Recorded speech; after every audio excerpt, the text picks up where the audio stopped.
Well, hi everybody and welcome to the Mental Toughness and Body Show. My name is Rob Evans and I'm your weight loss coach, health strategist and internationally published author, helping take your mindset from where you are right now to being unstoppable. And I have to be a product of what I talk to you about. And I've gone through many struggles in my life, just like all of us, and where the greatest gain is, the biggest success that you'll have in life is where you learn from your mistakes, you learn from failures so that you can become bigger and stronger and better the next time you're confronted with that same situation. So right now, I live in Melbourne, Victoria. By way of background, we have been forced to shut down again. So the second wave of COVID has come through our state. And out of all the states in Australia, ours by far the worst. So we are the dirty southeast of Australia, and they've had further lockdowns again today. They had some yesterday, there's further lockdowns of industry today. And so what that means is that we are now at level 4, stage 4 of lockdown. We have to wear masks everywhere. We're only allowed out an hour a day. To go shopping to our supermarket only for up to an hour, and it's a less than 5 kilometre radius from your home. So that's obviously a challenge. Fortunately, I have a supermarket that is close enough, but because of the way that I live, I do consume a lot of animal products right now as a part of my own body transformation. I consume a lot of plant-based food. Now, where I normally get my food is from I use a bulk butcher. I use multiple supermarkets so that I can get the plant-based food that I need. I'm not going to be able to do that anymore because one of them is 5.7 kilometres away from me. The meat place is still nearby. However, today they announced some further restrictions in terms of certain industries that are going to shut. So that immediately puts another 250,000 people out of work right now. So the only people that are going to be able to work are your emergency services, your nurses, medical, that kind of stuff. Service stations, news agents, I don't know why that is, getting the newspaper I suppose, bakeries, butchers, and they're going to scale back the construction industry and do some things like that. Now, of course, yesterday they'd hinted at some changes. And so what did that do? Despite the fact that they said, you're going to be out, the supermarkets are still going to be open, don't panic buy, etc. What did everybody do? Pretty much, everyone went and panic bought. And so you've got people walking out with shopping trolleys, 4 of them, full with food for the next 6 months. And there obviously a lot of packaged food in that because it's not going to last for 6 months. I went to the butcher yesterday to get some, a little bit of red meat, and all the meat's gone. I was able to get some, but it's pretty much all gone. All that's left is things like sausages and hamburgers and stuff, but everything else is gone. And so today, I haven't been out at all. It would have happened again. And so it'll happen again tomorrow. Because now we have a curfew. We have to be in our homes between 8 p.m. and 5 a.m. and then you can only be out for those other reasons. And so they're dramatically reducing the flow of people around the economy, around our state. So it takes 1 million kids out from travelling. So 1 million kids, they'll now be at home from around Victoria. And there'll be about 1 million workers that will be working from home or just not travelling around, be forced to close. So what does this do? These are the toughest restrictions that they've had in place since World War II. That's how tough things are. They're cutting the supply of meat by down by 1/3. Now you can't take 1/3 of the meat production out of a community without having a serious impact. So those people that are hoard buying now, as soon as there's meat again, they'll hoard buy.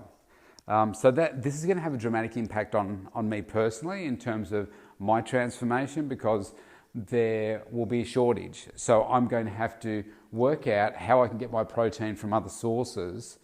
And so I'm working with my coach right now actually on a strategy about that. But essentially, I'm going to have to ration.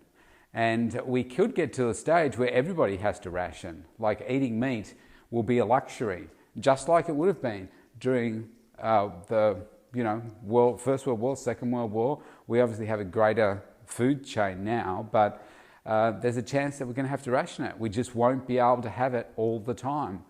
And so it means I'm going to have to look to get mine from various sources as well.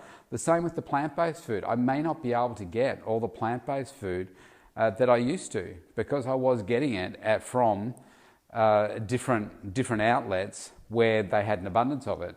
But I can't even access those outlets anymore.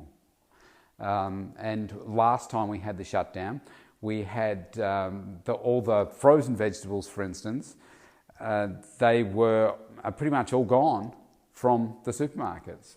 And that happened for weeks and weeks and weeks before people started to settle down again. So it's going to provide us with some very significant challenges.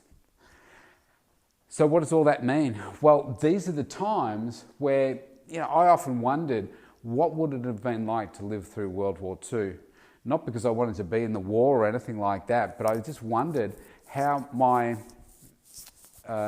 parents, my grandparents and their parents managed through the First and the Second World Wars. What were they doing at the time? How did they survive? What did the food supply chain look like back then? Where did they get their food from? How much were they growing themselves? What did they go without? And or what was the impact on society back then? I mean, the Great Depression was exactly that. There was a lot of people that were very depressed because of the fact that there was no money in the economy and people were broke. They were losing their livelihoods. They were very desperate. They were poor and just had no resources to be able to survive properly. And I'm fortunate that I'm able to run the business the way that I do. But when you're and I've got savings and so forth, so I will be fine. But the point is, when you're running a thriving, growing business and they keep changing the rules all the time, then it makes it more and more difficult to be able to replace, say, one part of your income with now boosting another side of your income. And I guess this is what diversification is about, right? So I have income that comes through a number of different streams, and some are more significant than others. And these latest changes, we still don't know. I still don't know the impact on my business. So the ability for me to be able to work with, say, one person in a public park, that's what I have been able to do up to Saturday. Those rules changed on Sunday. And I'm seeking clarification I'm registered with Fitness Australia, and they've been doing a great job through this pandemic in keeping us informed. So I followed them up first thing this morning, and they said, look, we're still trying to find the answers ourselves, so we'll keep you posted. And right now it is 5:25 p.m. I've only got a few minutes before my first session for this evening, and I haven't had a response yet because the Premier only made their announcement. It just finished less than half an hour ago. So it's all happening late in the day. So there's a lot of uncertainty for many, many people. There will be many people that will be broken tonight because they have just been pushed so far that they feel that they can't do it anymore.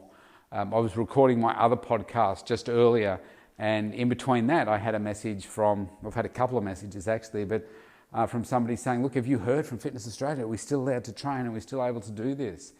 And I had to respond and say, look, well, I still don't know.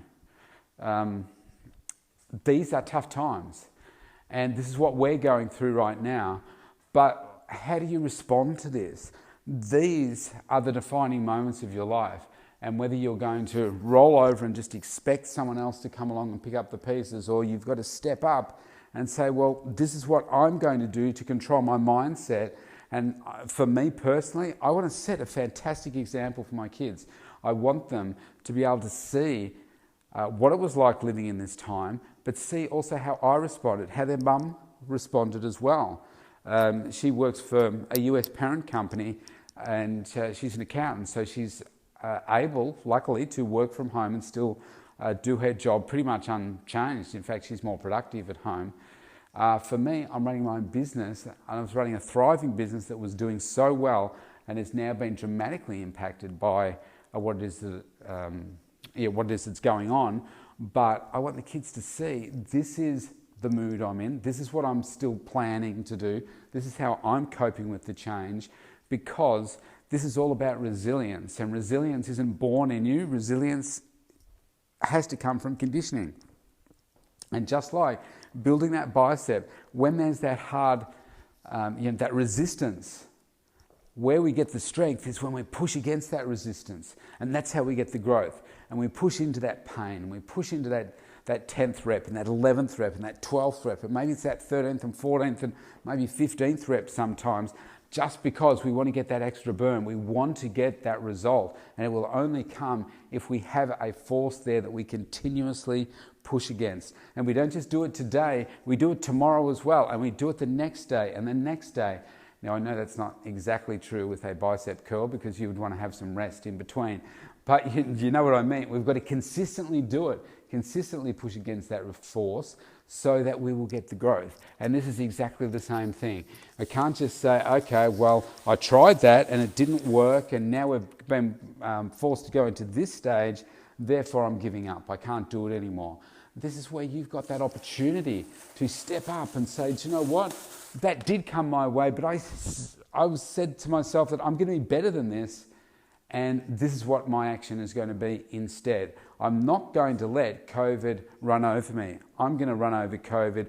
I'm going to make my business, myself, the best version of myself, because I deserve it and I can do it. And even though this is tough, I know that I'm going to be a better person as a result of this. And the scary thing about this, whether you realize it or not, I think this is going to go on for years. And yeah, they've just spoken again today about 6 weeks, this next 6-week period of lockdown. They said that for the last 6-week period of lockdown. And that was 4 weeks ago on Wednesday. And then we were open for 2 weeks. And then the previous 6 weeks, they said, this is how long we're going to shut down for. And then they increased it by another 6 weeks. So we were shut down for 3 months. And then we were open for 2 weeks. They said another 6 weeks. Now they're saying another 6 weeks of these harsher lockdowns. And then it will be probably even a harsher lockdown after this, because they'll find that this won't necessarily get the outcome that they want. You are better than this. You are stronger. I believe in you. I know that you've got whatever it is that you need within you already, so that you can get through this. But if you need some extra help to become mentally tougher, and making sure that you're taking all the right steps to look after yourself, go to thementaltoughnessandbodyshow.com, opt in for a free consultation with me personally, and let's connect, and let's get you to where it is that you want to be, because you can be unstoppable. See you tomorrow.